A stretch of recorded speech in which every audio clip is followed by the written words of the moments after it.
ప్రియమైన దేవుని వారలారా, అందరికీ హృదయపూర్వకమైన వందనాలు తెలియజేస్తున్నాను. ఈరోజు దేవుని యొక్క వాక్యము ఎంతో విరివిగా అందరికీ అందుబాటులో వాక్యం ఉన్నది. అందరికీ అందుబాటులో వాక్యము ఉన్నప్పటికీ ఆ వాక్యానుసారంగా జీవించేది చాలా తక్కువైపోయింది. ఎంత తక్కువ అంటే ప్రతిరోజు వాక్యాన్ని వింటున్నారు, ప్రతిరోజు వాక్యాన్ని చెబుతున్నారు, ప్రతిరోజు వాక్యపు వాతావరణంలో ఉంటున్నారు. కానీ ప్రవర్తన విషయానికి వచ్చేసరికి వాక్యానుసారంగా జీవితాలు ఉండడం లేదు.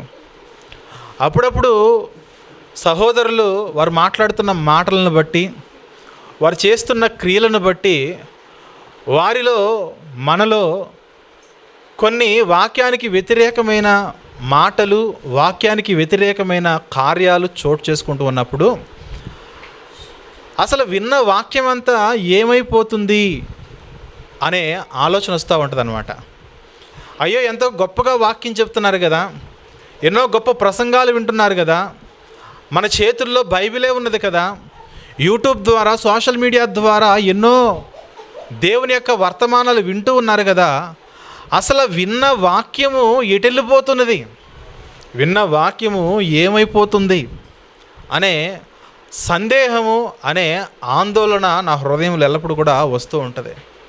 ప్రియమైన దేవుని వారలారా, మనకంటే ముందటి తరములో ఉన్న భక్తులు మనం చూస్తే వారికి బైబిల్ గ్రంథం లేదు, వారికి ఫోన్ లేదు, వారికి టీవీ ద్వారా వాక్యం వినే అవకాశం లేదు, యూట్యూబ్ ద్వారా వాక్యం వినే అవకాశం లేదు.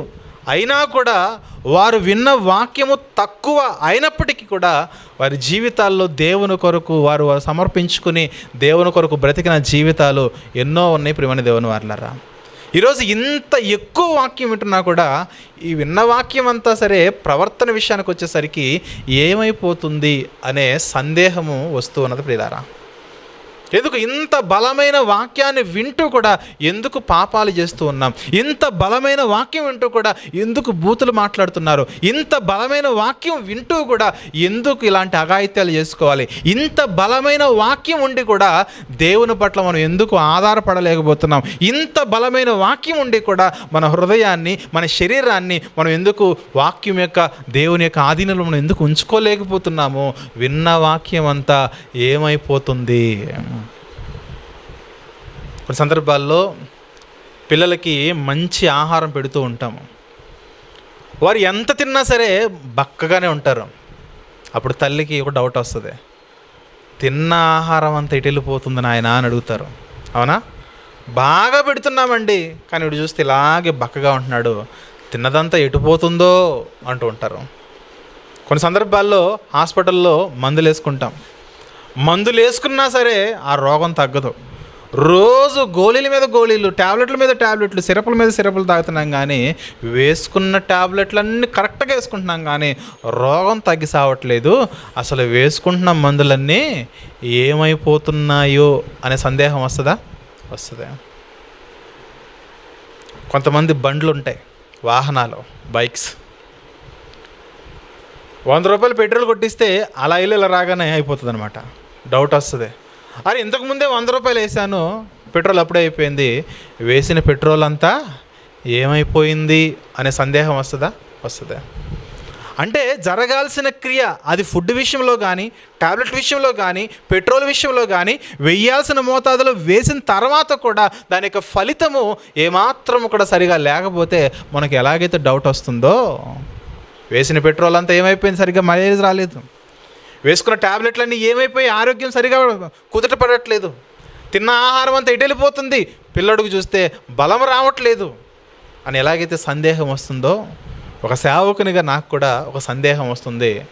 ఆత్మీయుల యొక్క ప్రవర్తన చూస్తున్నప్పుడు, వారు మాట్లాడుతున్న మాటలు చూస్తున్నప్పుడు, వారు చేస్తున్న కార్యాలు చూస్తున్నప్పుడు, వారు చెబుతున్న అబద్ధాలు వింటున్నప్పుడు, వారు అడుగులు వేస్తున్న అడుగులు చూస్తున్నప్పుడు వీరు వింటున్న వాక్యం అంతా ఏమైపోతుంది? ఎందుకు లోకానుసారంగా లోకంలో బ్రతకడానికి ఎందుకు ఇంత ప్రాధాన్యతనిస్తున్నారు? గొడవ జరిగితే ఏమాత్రం కూడా ఓపిక ఉండట్లేదు, సమాధాన పడడానికి ఏమాత్రం కూడా చర్యలు తీసుకోవట్లేదు, సమాధానాన్ని కోరుకోవట్లేదు. విన్న వాక్యం ఏమైపోతుంది, వీడు పాడుతున్న పాటలు ఏమైపోతున్నాయి, విన్న పాటలు ఏమైపోతున్నాయి, అసలు దేవుడు మనకు ఎందుకు జ్ఞాపకం ఉండట్లేదు. దేవుడు మనకు జ్ఞాపకం ఉంటే పరిశుద్ధతను మనం కలిగి ఉంటాము కదా. ఆ పరిశుద్ధకరమైన వాతావరణము మనలోను మన కుటుంబాల్లోనూ ఎందుకు ఉండట్లేదు? ఇన్ని బలమైన సందేశాలు చెబుతున్నాము కదా, వింటున్న వాళ్ళందరూ కూడా ఏమైపోతున్నారు? ఈ వారం వచ్చిన వారు మరలా వచ్చే వారం ఎందుకు రాలేకపోతున్నారు? ఇలాంటి సందేహాలన్నీ కూడా నిజమైన సేవకునికి వస్తూ ఉంటాయి. ఎందుకంటే ఆత్మీయుల యొక్క ఆత్మీయ జీవితము అభివృద్ధిలో లేనప్పుడు ప్రియమైన దేవుని వారలారా. కొంతమంది మీరు గమనించండి, క్రిస్టియన్సే ఏదైనా పంచాయతీ జరిగినప్పుడు, గొడవ జరిగినప్పుడు మమ్మల్ని కూడా పిలుస్తారు, మా ముందే బూతులు మాట్లాడేసుకుంటారు. అరే, ఒక సేవకుడు ఉన్నాడు, ఒక సేవకురాలు ఉన్నది, సంఘ సభ్యులు ఉన్నారు, సంఘ పరిచారకులు ఉన్నారు, సంఘంలో పెద్దలుగా ఉండి మనకు సలహా చెప్పడానికి వచ్చిన వారు ఉన్నారు. వాళ్ళ ముందు ఏం చేస్తారు చెప్పండి? బూతులు ఎగేసుకుని బూతులు మాట్లాడేస్తుంటారు. చూడండి, నువ్వు విన్న వాక్యం ఏమైపోయింది? సంఘ సేవకులు కానీ సంఘ సభ్యులు కానీ అందరూ వచ్చి ఏం చెప్తారంటే, సమాధానం కలిగి అంటే, నో, సమాధానమా, నా వల్ల కాదు, ఇలాంటి వాడితే నేను ఉండలేను, ఇలాంటి దాంతో నేను ఉండలేనని మీకు మీరు నిర్ణయాలు తీసేసుకుంటే మీ జీవితాలు మీరు తీసుకున్న రక్షణకు ఏమి విలువనిస్తున్నారు?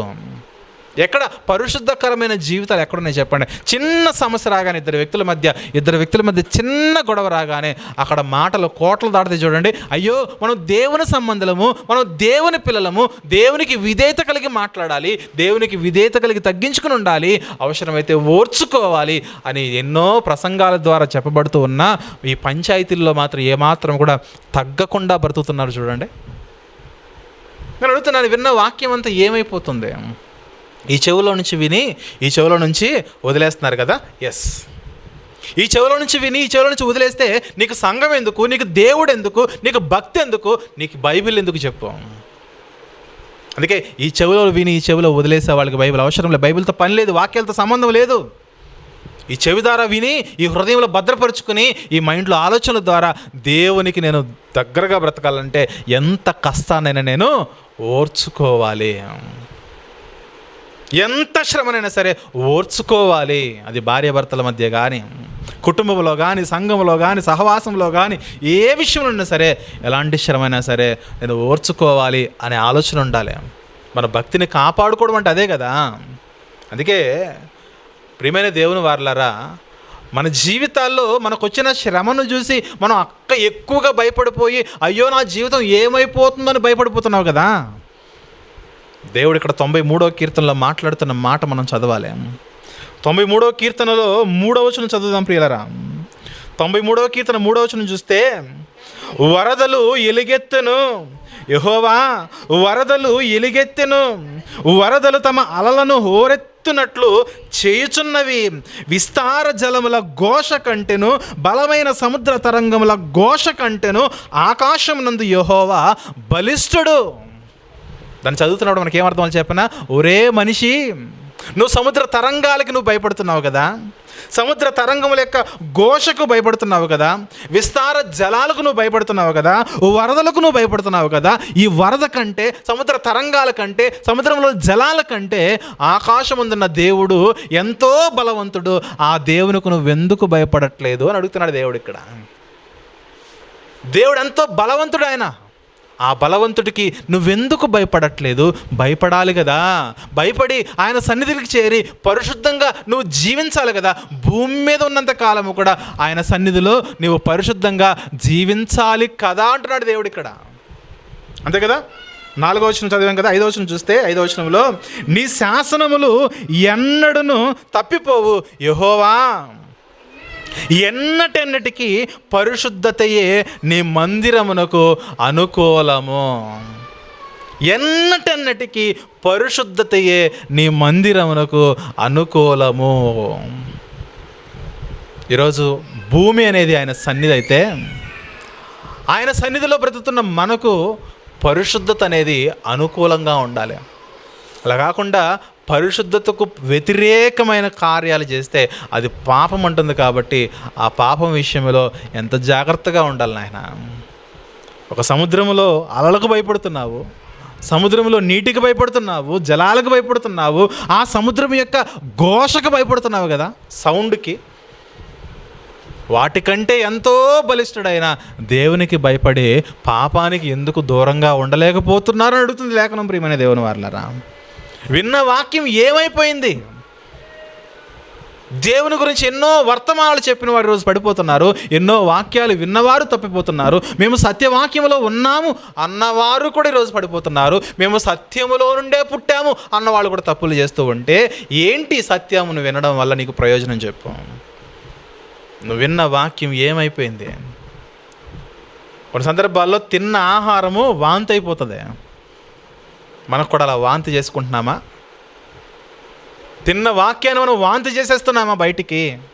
ఈ చెవిలో నుంచి విని చెవిలో నుంచి వదిలేసి నోటి ద్వారా దుర్భాషలు మాట్లాడుతూ, కలహపు మాటలు మాట్లాడుతూ ఇష్టానుసారంగా బ్రతకడానికి ఈరోజు మనిషిగా, ఒక క్రైస్తవుడుగా నువ్వు పూనుకుంటున్నావా? జాగ్రత్త, దేవుడు ఊరుకోడు. పరిశుద్ధత లేకుండా భూమి మీద బ్రతికితే కనుక దేవుడు ఒకానొక రోజు నియమించాడు. అది ఉగ్రత దినము. ఆ ఉగ్రత దినమే నీ చచ్చే రోజు. అదే ఆ చచ్చే రోజు సమయానికి ఎంత పరిశుద్ధంగా ఉంటే అంత మంచిది. ఎందుకంటే పరిశుద్ధత లేకుండా ఎవరు కూడా ప్రభువుని చూడలేరు.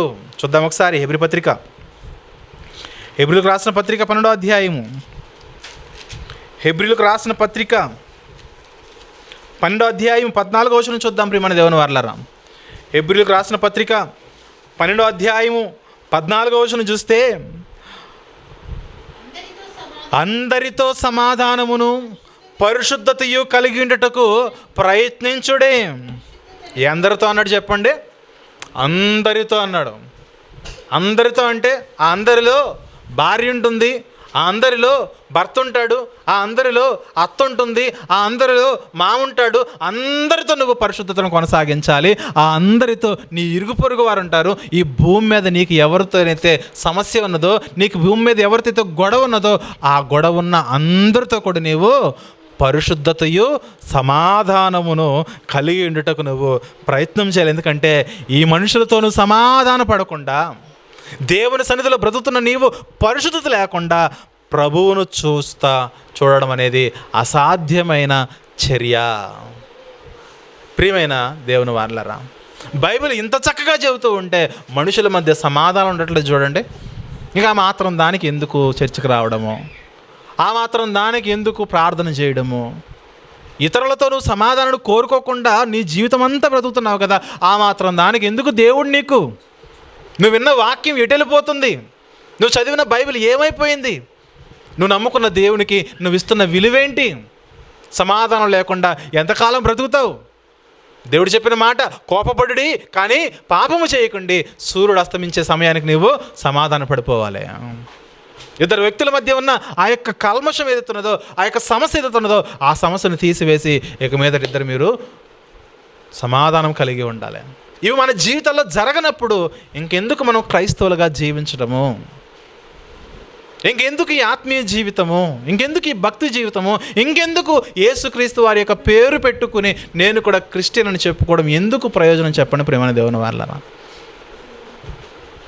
మీరు గమనించండి, ఈ విషయంలో యేసుక్రీస్తు వారే మనకు రోల్ మోడల్.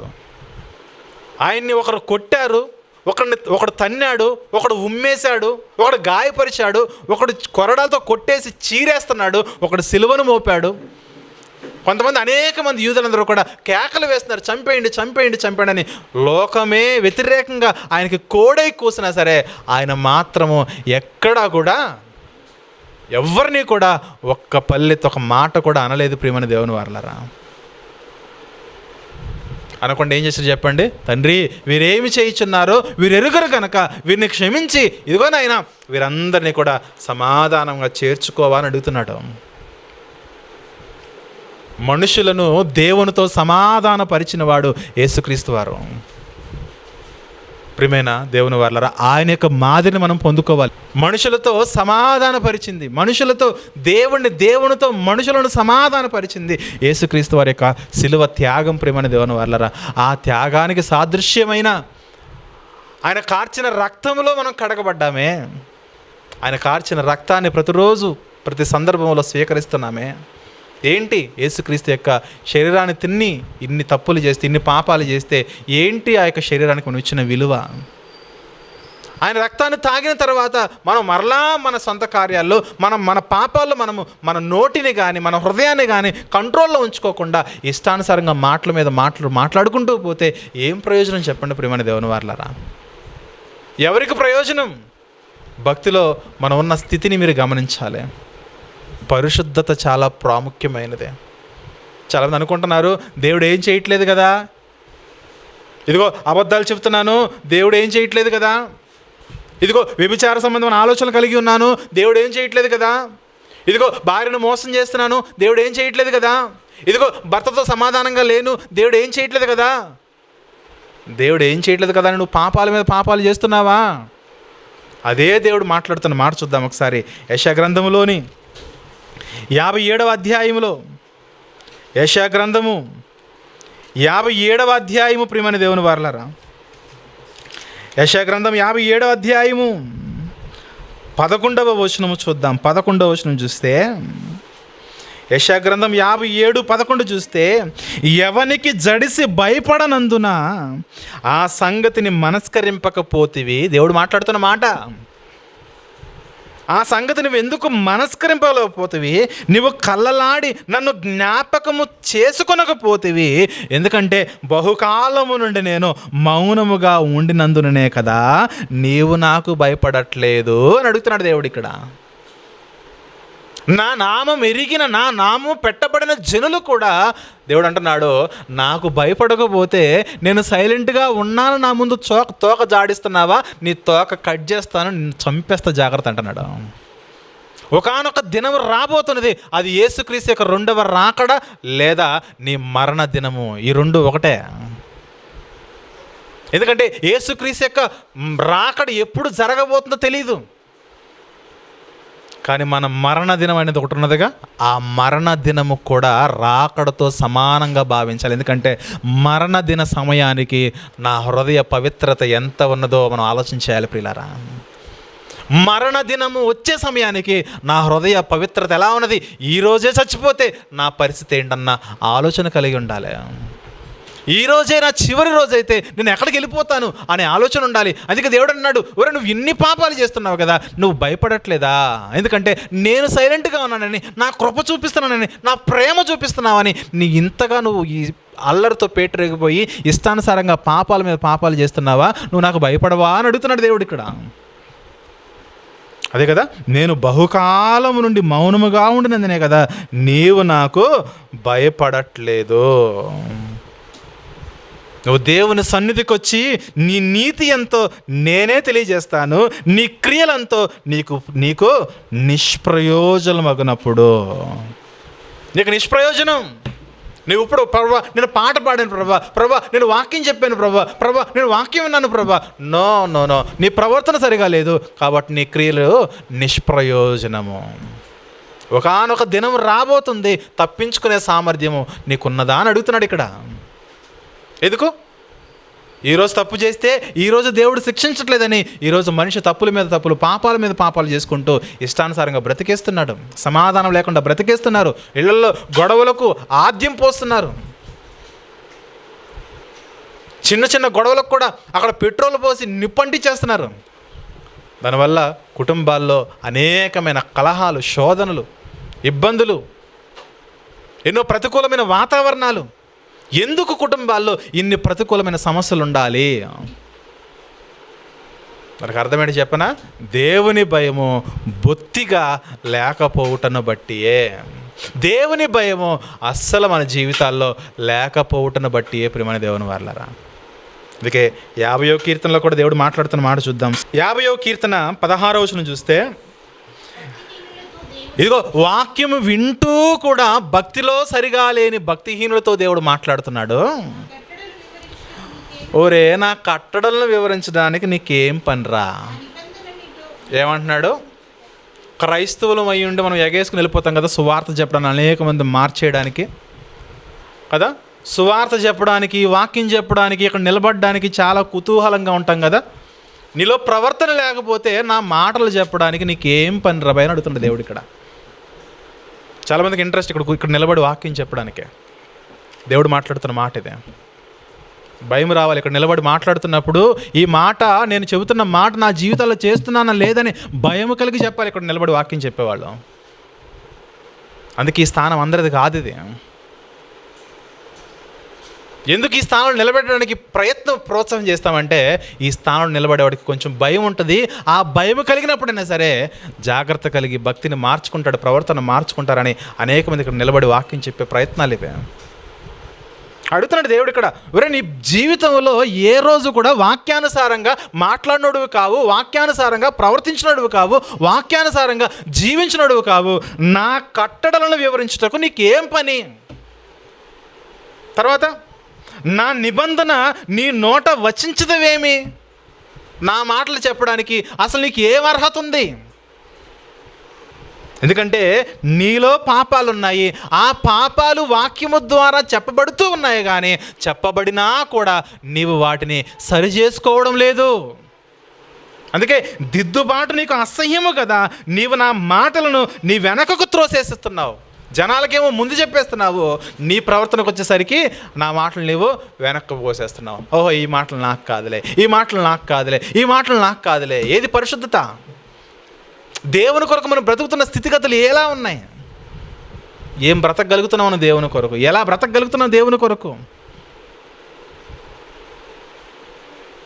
నీ భక్తి సరిగా లేదు, నీ మాట సరిగా లేదు, క్రియ సరిగా లేదు, నీ ప్రవర్తన సరిగా లేదు, నీ ఆత్మీయ జీవితం ఇంకా దరిద్రంగా ఉన్నది. నా మాటలు వివరించుటకు నీకేం పని? నా నిబంధన నీ నోట వచించదవేమి? దిద్దుబాటు నీకు అసహ్యము కదా, నీవు నా మాటలు వెనక్కు త్రోసెదవు. నీవు దొంగను చూసినప్పుడు వానితో ఏకీభవిస్తావు. పర్లేదులే, చిన్న దొంగతనమేగా. ఏదైనా వస్తువు ఉన్నప్పుడు వెంటనే తీసుకోవడానికి ఆకర్షిస్తాం. నీది వస్తువు కాకపోతే అస్సలు దాని జోలికి వెళ్ళకూడదు అన్నాడు దేవుడు. నీ పొరుగు వానిది ఏదైనా సరే ఆశించుకో అన్నాడు దేవుడు ధర్మశాస్త్రములో ఆజ్ఞలు ఇచ్చి. దేనిని ఆశించొద్దు, దేనిని ఆశించొద్దు. అందుకే మీరు గమనించారో లేదో, ఎవరైనా కానుక పెడుతున్నా కూడా నేను అంత తొందరగా తీసుకుని, ఎందుకంటే వాక్యం అంటే భయము.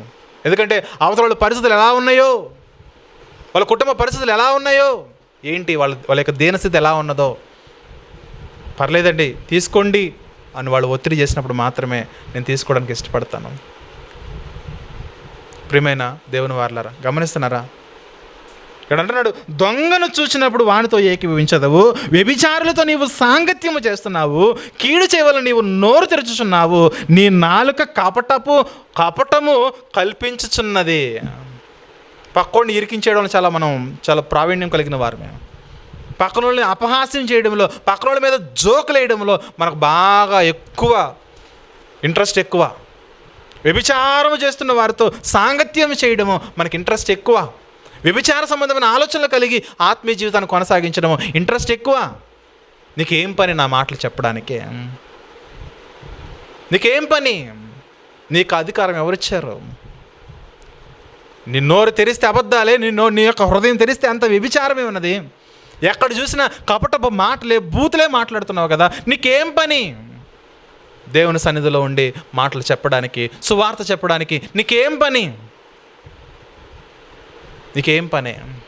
భక్తులు ఎందుకు దిగజారుడుతనం? ఎందుకు భక్తులు ఎందుకు ఇంతగా దిగజారిపోవాలి? పరిశుద్ధత లేకపోతే ఆ పరమ తండ్రి సన్నిధికి మనం చేరలేం కదా. ఎందుకు పరిశుద్ధత కొరకు ఆలోచన చేయరు?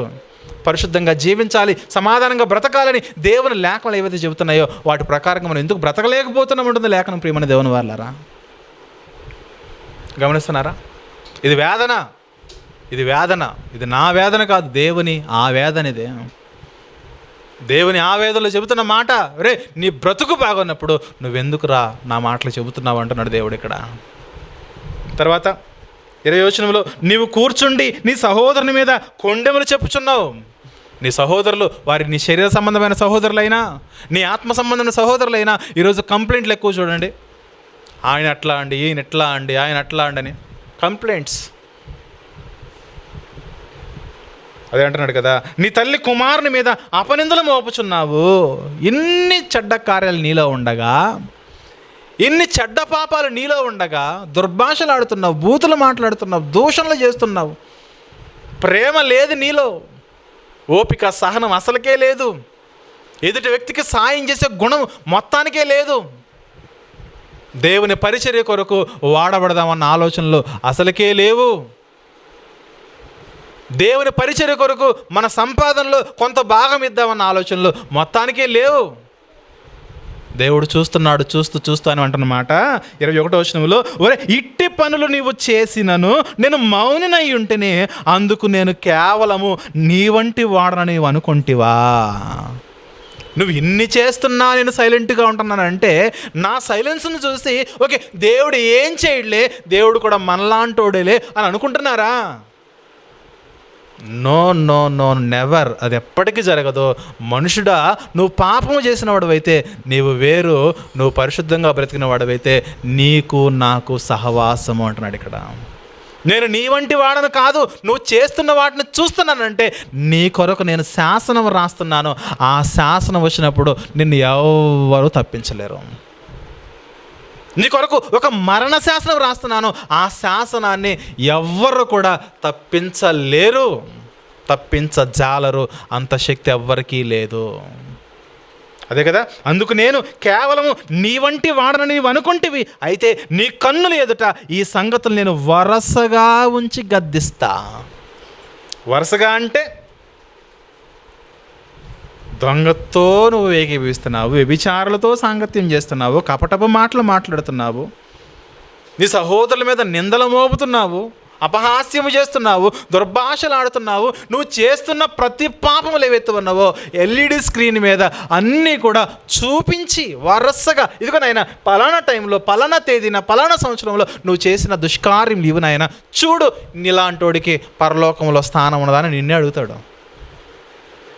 మనల్ని అడుగుతాడు దేవుడు. ప్రభా ఇంత చెప్పినా కూడా నాలో మార్పు లేదు ప్రభా, నీ దగ్గర స్థానం లేదని అలా వెళ్ళిపోవాల్సింది నరకంలోనికి. ఈరోజు చాలామంది సంఘం మానేయడం అంటే ప్యాషన్. ఈరోజు సంఘ సహవాసానికి దూరం అవడం అంటే ప్యాషన్ ఈరోజు.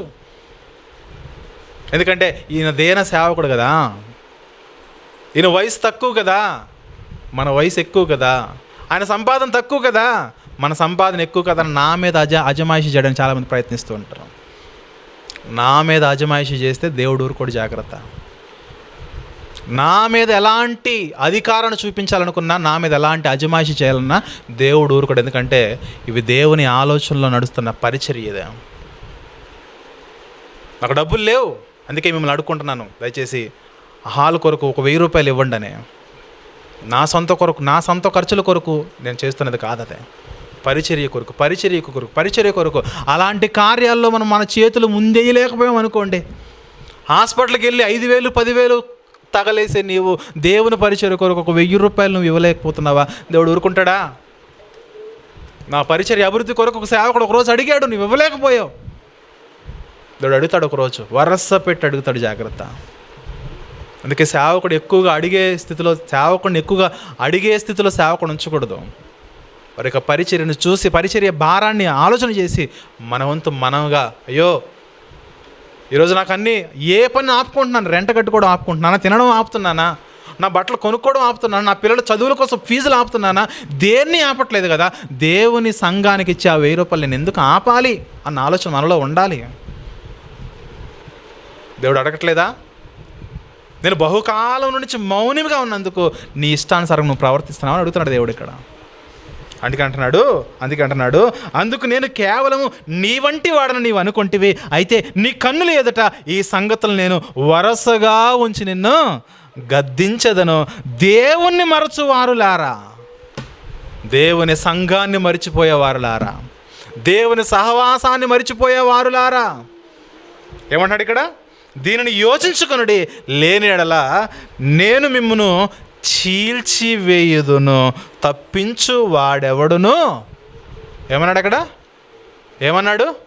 లేకపోవును. తప్పించేవాడు ఎవడు లేడు ఇక్కడ. ఒక్కసారి నా చేతిలో పడ్డారా మీరు తప్పించుకోలేరు. అందుకే హెబ్రీ పత్రికలో రాయబడిన మాట, జీవము గల దేవుని చేతిలో పడుట భయంకరం. చూద్దాం ఆ మాట కూడా. హెబ్రీ పత్రిక 10వ అధ్యాయము 31వ వచనం చూద్దాం. హెబ్రీ పత్రిక 10వ అధ్యాయము 30వ వచనము, 30-31 వచనాలు. పగ తీర్చుట నా పని, ఖచ్చితంగా నేను పగ తీర్చుకుంటాను. మీరు చేస్తున్న ప్రతి దుష్కార్యమునకు నేను పగ తీర్చుకుంటా. పగ తీర్చుకోకుండా మిమ్మల్ని వదిలిపెట్టేవాడిని కాదు. ఎందుకంటే ఇంతగా వాక్యం చెబుతూ ఉన్నా, ఇంతగా మీకు మేలులు చేస్తూ ఉంటే, ఇంతగా మిమ్మల్ని తృప్తిపరుస్తూ ఉంటే, ఒకరోజు ఆరోగ్యం అడిగారు, ఆరోగ్యం ఇచ్చాను. ఉద్యోగం అడిగారు, ఉద్యోగాన్ని ఇచ్చాను. ఇంటిని అడిగారు, ఇల్లునిచ్చాను. పిల్లల్ని అడిగారు, పిల్లల్నిచ్చాను. అసలు మీకు ఏం తక్కువ చేశాను? మీరెందుకు నా సన్నిధికి తక్కువ చేస్తున్నారు? మీరెందుకు ఆత్మీయ జీవితంలో మీరు ఎదగలేకపోతున్నారు? అందుకే మీకు ఇన్ని కార్యాలు ఉచితంగా చేసినా మీరు నా సన్నిధిని ఆలోచన చేయట్లేదు కదా. నా సన్నిధిని మరచువారులారా అన్నాడా కీర్తనలో. నా సన్నిధిని మరచువారులారా, పగ తీర్చటం నా పని, నేనే ప్రతిఫలమిత్తుననియు ప్రభువు తన ప్రజలకు తీర్పు తీర్చుననియు చెప్పిన వారిని ఎరుగుదము కదా. జీవము గల దేవుని చేతుల్లో పడుట భయంకరము, దేవుడు నిన్ను చీల్చేస్తాడు, జాగ్రత్త. మన బ్రదర్ చనిపోయినప్పుడు పోస్ట్ మార్టం మార్చులోకి వెళ్ళా. బాడీలన్నీ ఓపెన్ చేస్తున్నాయి. మీలాంటి వాళ్ళు చూస్తే అక్కడే కళ్ళు తిరిగి పడిపోతారు కూడా. నాకంటే మెడికల్ అనుభవం ఉంది కాబట్టి ఆ మార్చులోకి వెళ్ళి ఆ బాడీలన్నీ చూసి పర్లేదు, ఏం కాదులే, మనం కూడా ఒకప్పుడు ఏదో ఒక రోజుకి అలా రావాల్సిందేనని వచ్చేసా. అందరూ చెప్తున్నారు, బాబాయ్ బ్రదర్ చనిపోయాడు కానీ మా ఆలోచనలు ఉన్నాడండి, నాకు నైట్ కళ్ళు వచ్చేస్తున్నాయండి. మనకేం రావు, నాకు రావు, కళలు రావు, ఏమీ రావు, ప్రశాంతంగా నిద్రపోతా. ఎందుకంటే దేవుడు నా ధైర్యం, దేవుడు నా బలం. చాలామంది అంటున్నారు బాడీని చూసి, మా కళ్ళకు వచ్చేస్తున్నాడండి అనేసి. నాకు రాడు. ఎందుకంటే మరణించినంత వరకే సాంగత్యం, మరణించేంత వరకే సాంగత్యం, బ్రతుకున్నంత కాలమే సాంగత్యం. చచ్చిపోయిన తర్వాత ఏంటి చెప్పండి? ఆ బాడీ మనం ఉంచుకోం, తీసుకెళ్ళి అక్కడ సమాధి చేసేసాం. ప్రియమైన దేవుని వల్లరా, ఇప్పటికీ మీ సేవకునిగా ప్రేమతో చెబుతున్న ఈ మాటలు గమనించండి. వాక్యం ఏది చెబుతుందో, కష్టమైన నష్టమైన వాక్యము కొరకు బ్రతకండి. దేవుని వాక్యం ఏం చెబుతున్నదో, ఒకనాటి అపోస్తలులు చరస్థి రాసులు అమ్మి పరిచర్య చేశారు. ఒకవేళ అలాంటి పరిస్థితులు వచ్చినా సరే మనకున్నదంతా దేవుని సేవలో సేవ కొరకు వినియోగించేదిగా ఉండాలి. కానీ అయ్యో భార్య ఏమైపోతుంది, పిల్లలు ఏమైపోతారు, మా భవిష్యత్తు ఏమైపోద్ది, డబ్బులన్నీ సేవలో ఖర్చు చేస్తాయంటే, ఎస్, నువ్వు ఖర్చు చేసి చూడు, దేవుడు నీకు ఇవ్వడము మానడు ఆయన.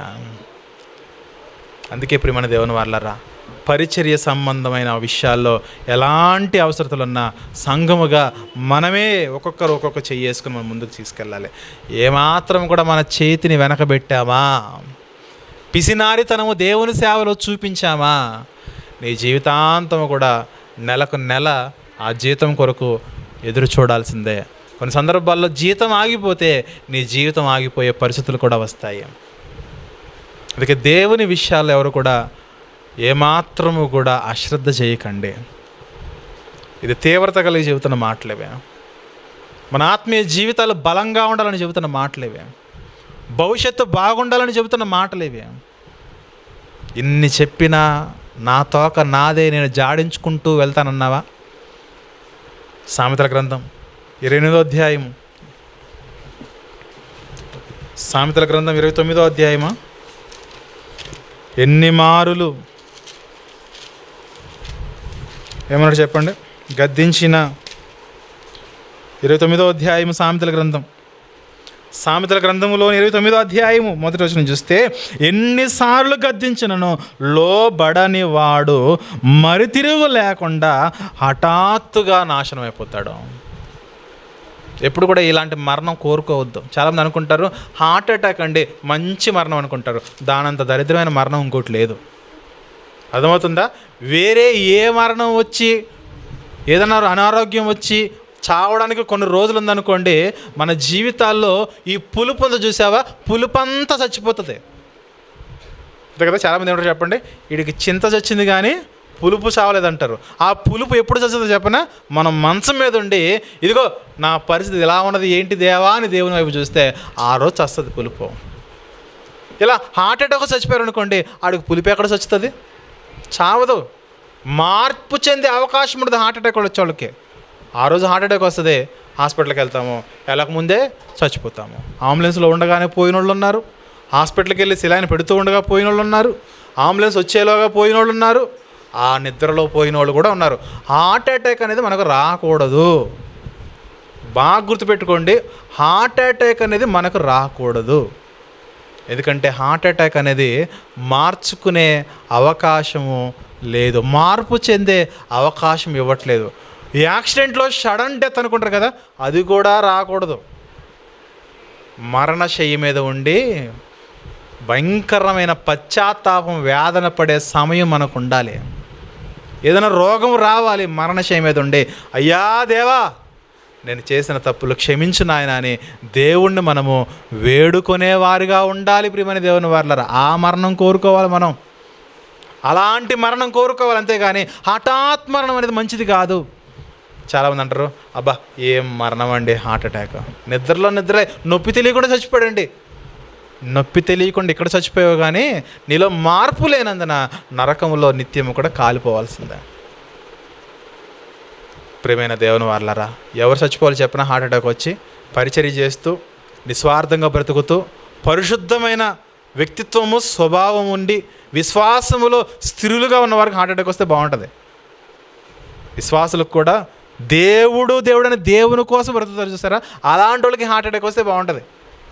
అంటే భక్తిలో, పరిశుద్ధతలో బలంగా ఉన్న వాళ్ళకి హార్ట్ అటాక్ వస్తే బాగుంటుంది. కానీ ఆ భక్తి అంతంత మాత్రంగా ఉన్నవాళ్ళు హార్ట్ అటాక్ వచ్చింది అనుకోండి, వేస్ట్. ఎన్నిసార్లు చెప్పినా విన్నోడికి ఏమొస్తుంది చెప్పండి? హఠాత్ మరణము, హార్ట్ అటాక్ అన్నాడు.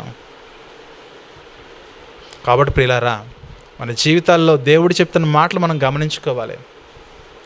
ఆయన యొక్క సన్నిధికి, ఆయన యొక్క వాక్యానికి మనల్ని మనం అప్పగించుకుని బ్రతకాలి. ప్రియమైన దేవుని వారలారా, మరొక మాట చూసుకుని మనం ముగించుకుందాం. సామెతల గ్రంథంలోని 6వ అధ్యాయము, సామెతల గ్రంథంలోని 6వ అధ్యాయము 12వ వచనం చూద్దాం. 12వ వచనం చూస్తే, సామెతల గ్రంథం 6వ అధ్యాయం 12వ వచనం, కుటిలమైన మాటలు పలుకువాడు పనికిమాలిన వాడును దుష్టుడై ఉన్నాడు. ఇష్టానుసారంగా మాటలు మాట్లాడేవాడు ఎవరు చెప్పండి? పనికిమాలిన వాడు దుష్టుడు. తర్వాత వాడు కన్నిగీటుచు కాళ్ళతో సైగ చేయు, వేళ్లతో గురుతులు చూపును, వాని హృదయము అతి మూర్ఖ స్వభావము కలదు, వాడెల్లప్పుడూ కీడు కల్పించచ్చు, జగడాలు పుట్టిస్తాడు. గొడవకు కారణం ఈడే, ఎందుకంటే ఆడి మాట సరిగా ఉండదు, ఆ అమ్మాయి మాట సరిగా ఉండదు. కాబట్టి ఈ గొడవకు ఎందరో కారకులు అవుతున్నారో వీళ్ళందరూ కూడా పనికి మాలిన వారు, దుష్టులుగా బ్రతుకుతున్నారు, అతి మూర్ఖమైన స్వభావం కలిగిన వారు, కీడును కల్పించుచు జగడాలు పుట్టిస్తారు. కాబట్టి 15వ వచనం అంటున్నాడు, కాబట్టి ఆపద వాని మీదకి హఠాత్తుగా వచ్చును, వాడు తిరుగు లేకుండా ఆ క్షణమందే నలగొట్టబడతాడు. అప్పుడు దేవుని చేత నలపబడుతున్నప్పుడు ఎవరో కూడా నిన్ను తప్పించలేరు. ఇన్ని విన్న తర్వాత కూడా నా పైత్యం నాదే, నా గర్వం నాదే, నా ఈగో నాదే, నేను ఎదుటివారితో సమాధాన పడను, మునుపటి ప్రేమ నేను చూపించను అని అనుకున్నావా? మనల్ని అంటున్నాడు, వీడు దుష్టుడే, వీడు పనికిమాలిన వాడే, వీడు అతి మూర్ఖుడే, జగడాలు కల్పించేవాడే, వీడికి హఠాత్తుగా మరణం వస్తుంది. కాబట్టి తప్పించేవాడు ఎవడు కూడా లేడు. కాబట్టి పిల్లరా, వాక్యం చెప్పేది ఒకటే, మన జీవితంలో ఎంతగా తగ్గించుకుంటే అంత మంచిది. సందర్భాల్లో మన ప్రమేయం లేకపోయిన అనేకమైన శ్రమల్లో మన జీవితం గడుస్తూ ఉంటుంది. ఆ శ్రమలు భర్త వల్లే రావచ్చు, భార్య వల్ల రావచ్చు, పిల్లల వల్ల రావచ్చు, తల్లిదండ్రుల వల్ల రావచ్చు, మన తోబుట్టువుల వల్ల రావచ్చు. కానీ అక్కడ ఓర్చుకోవాలి. ఒక యోసేపు గారి జీవితాన్ని చూడండి, తోబుట్టువుల వల్ల వచ్చింది శ్రమలో. అమ్మేశారు, అమ్మేస్తే ఐగుప్తుకి వెళ్ళిపోయాడు, అక్కడ వేలం పాట వేయబడింది. పోతీఫరు కొనుక్కున్నాడు, ఆ ఇంట్లో దాసుడిగా అమ్మబడ్డాడు. పోతీఫరు భార్య నింద వేసింది, అక్కడి నుంచి చెరసాల్లోకి వెళ్ళిపోయాడు. ఎన్ని కష్టాలు వచ్చినా సరే యథార్థతను వదలలేదు, నీతిని వదలలేదు, దేవుడిని వదలలేదు. యోసేపు గారి జీవితంలో 13 సంవత్సరాల పాటు, యోసేపు గారి జీవితంలో 13 సంవత్సరాల పాటు చెయ్యని నేరానికి కఠిన కారాగార శిక్షణ అనుభవించాడు, కఠినమైన శిక్షణ అనుభవించాడు. తర్వాత 14వ సంవత్సరంలో తలెత్తాడు. యోసేపు ఐగుప్తుకి ఏలికయ్యాడు. అది దేవుని సన్నిధిలో ఎవరు ఎన్ని అవమానకరంగా మనల్ని మాట్లాడుతున్నా తలదించుకుందాం. దేవుడు హెచ్చించే ఒక దినం ఉన్నది, ఆ దినం వరకు కూడా మనం వెయిట్ చేయక తప్పదు. ఈ 13 ఏండ్ల కాలంలో యోసేపు గారిని ఎన్ని చిత్రహింసలు పెట్టారు చూడండి. ఇనుము చేత అతను బాధించారు, సంకెళ్ళు అతన్ని గాయపరిచాయి, సంకెళ్ళు వేసేశారు, ఇనుము చేత కొడుతున్నారు, కఠినమైన పనులు చేపించారు. దాసుడుగా అమ్మబడ్డాడు. ఏ రోజు కూడా దేవా నిన్ను నమ్ముకున్నందుకు ఏంటి ఆయన యథార్థంగా ఉన్నందుకు ఇన్ని శ్రమలా అనలేదు. యథార్థంగా ఉన్నందుకు ఇన్ని శ్రమలు, నా దేవుడు ఏదో ఒక రోజు నన్ను జ్ఞాపకం చేసుకుంటాడు, వీళ్ళందరి మీద నన్ను తలెత్తుకునే స్థితిలో నన్ను నిలుపుతాడని ఒక బలమైన నిరీక్షణ కలిగి బ్రతికిన వాడే యోసేపు గారు. ఆ భక్తుల జీవితాలు మనకు గుర్తు రావాలి. సమస్యలోకి వెళ్తున్నప్పుడు ఆ భక్తుల జీవితాలు గుర్తు రావాలి, మనకు గుర్తు రావయ్యా. మీరు ఎన్నని చెప్తారు లేనండి, నేను ఎంత బాధపడతాను నీకేం తెలుసు, నాకేం తెలుసు కాదు, భక్తులు చెప్తున్నారు, అనుభవించిన వాళ్ళు చెబుతున్నారు. మనం అనుకుంటాము సమస్య మనకే ఉంది అనుకుంటాం, ఈయన సేవకుడు కదా ఈయనకి ఏ కష్టాలు లేవనుకుంటాం. ఎవరికి తెలుసు మేము ఎన్ని కష్టాలు పడుతున్నామో, ఉద్యోగం లేక, అవునా, ఆర్థికంగా, అనారోగ్యంగా, కుటుంబ పరిస్థితుల్లో మేమెన్ని కష్టాలు పడుతున్నామో సేవకుడు అని చెప్పుకోడు. ఎందుకంటే సేవకుడు తన బలహీన పరిస్థితిని సంఘానికి మ్యాక్సిమం చెప్పాడు. ఎందుకంటే సేవకుడు ఎప్పుడు కూడా దేవుని మీద భారం కలిగి, నిబ్బరం కలిగి ధైర్యంగా ఉంటాడు. ఆ ధైర్యం నాకు చాలా ఉంది, ఆ ధైర్యం నాకు చాలా పుష్కలంగా ఉంది. అందుకే ప్రియమైన దేవుని వాళ్ళని గమనించండి, మన జీవితాల్లో దేవుని సేవకులుగా, దేవుని పిల్లలుగా, దేవుని విశ్వాసులుగా ఈ జీవితాన్ని మనం కొనసాగిస్తున్నప్పుడు ఆ జీవితాన్ని మనం క్రమం తప్పకుండా చక్కగా కొనసాగించి పరిశుద్ధతను కాపాడుకోవాలి. పరిశుద్ధతను కాపాడుకున్నప్పుడే విన్న వాక్యం మన జీవితాల్లో అది ఫలిస్తుంది. లేకపోతే విన్న వాక్యం ఏమైపోయింది, తిన్న ఆహారం ఏమైపోయింది, వేసుకున్న గోళీలు ఏమైపోయాయి, వేసుకున్న ట్యాబ్లెట్లు ఏమైపోయాయి, బండ్లో వేసిన పెట్రోలు ఏమైపోయింది. జీతం వస్తుంది, సంపాదించిన సంపాదన ఏమైపోయింది. అవునా 1వ తారీఖున జీతం వస్తుంది, 20వ తారీఖు రాగానే మళ్ళీ ఈ 10 రోజులు ఎలా గడపాలని ఎదురు చూసే జీవితాలు ఉన్నాయి. సంపాదించిన సంపద ఏమైపోయింది, నీ కష్టార్జితం ఏమైపోయింది అని ఎలాగైతే మనం పరీక్షించుకుంటామో, అయ్యో దేవుని సన్నిధిలో నా ప్రవర్తన సరిగా లేదే, నేను వింటున్న వాక్యం ఏమైపోతుంది అని మనం పరీక్షించుకోవాలి దేవుని సన్నిధిలో. అందుకే మీ విశ్వాసమును మీరు పరీక్షించుకుంటే విమర్శలోనికి రాకుండా, తీర్పు పొందకుండా దేవుని సన్నిధికి చేరతారు. అందుకే మన విశ్వాసాన్ని ఎప్పుడు కూడా మనము బైబిల్లోనికి చేరి విశ్వాసమును మనము పరీక్షించుకునే వారిగా ఉండాలి ప్రియమైన దేవుని వారలారా. అప్పుడు మన జీవితాలు పరలోకానికి చేరతాయి. ఈ లోక జీవితం అల్పకాలం అన్నాడు. ఈ అల్పకాలం శ్రమ అనుభవిస్తే అధిక కాలం, శాశ్వత కాలం పరలోకంలో దేవుని సన్నిధిలో నెమ్మది పొందొచ్చు. మోషే భక్తుని చూడండి, ఐగుప్తు సింహాసనం వదిలేసి 80 సంవత్సరాలు కష్టపడ్డాడు. ఈరోజు కానీ చనిపోయి సుమారుగా 3500 సంవత్సరాలు అయింది. 80 సంవత్సరాలు కష్టపడితే ఎన్ని సంవత్సరాలు నెమ్మది చెప్పండి? ఎన్ని సంవత్సరాలు నెమ్మది? 3500 సంవత్సరాలు నెమ్మది. గవర్నమెంట్ ఉద్యోగం బాగా తిరుగుతాము, 62 వచ్చేంతవరకు కష్టపడాలి, 65లో చచ్చిపోతావు. ఎన్ని రోజులు సుఖపడ్డావు చెప్పు? 3 సంవత్సరాలు సుఖపడ్డావు. పోనీ 70లో చచ్చిపోయావా? 8 సంవత్సరాలు సుఖపడ్డావు. కానీ ఎంత సర్వీస్ చేసావు? 40 ఏండ్ల సర్వీస్ చేసి కష్టపడి అంతకంటే ముందు 10-15 సంవత్సరాల పాటు బాగా కష్టపడి చదువుకుని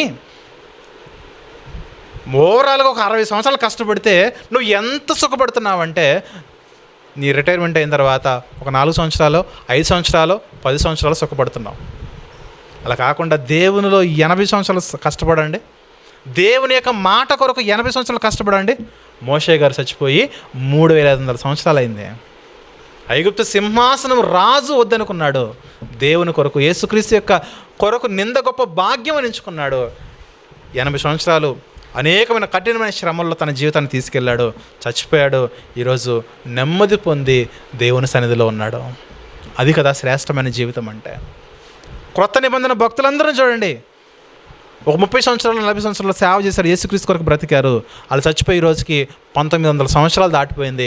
ఎలా ఉన్నారు చెప్పండి? నెమ్మదిగా ఉన్నారు, సురక్షితమైన స్థలాల్లో ఉన్నారు, సురక్షితమైన ప్రాంతంలో ఉన్నారు. దాన్ని కోరుకోవాలి, మనము దాన్ని కోరుకోవాలి.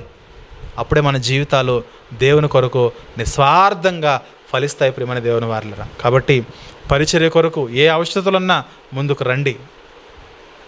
అది మీకు ఎంత కష్టంగా ఉన్నప్పటికీ ముందుకు రావాలి. వచ్చి దేవుని సేవలో చెయ్యి వేయాలి, పాల్గొనాలి. పరిచర్ను మనం ముందుకు తీసుకుని వెళ్ళాలి. పరిచర్ను ముందుకు తీసుకెళ్ళి అనేక మందికి మనము వాక్యాన్ని అందించే ఒక బలమైన సంఘముగా ఎదగాలి. ఈరోజు చిన్నపాటి రెంట కట్టుకోవడానికి కూడా మన దగ్గర ఎన్నో నెలల నుంచి ప్రయాసపడుతున్నాం, కానీ ఎవరు ముందుకు రాని పరిస్థితి. అడుగులు వేయాలి. మన కష్టార్జితంలో కొంత భాగం దేవుని పరిచర్య కొరకు మనం వినియోగించాలి. అప్పుడే మన ఆత్మీయ జీవితాలు, సంఘము అభివృద్ధి ప్రార్థన చేస్తే కాదు కదా, అడుగు వేయాలి.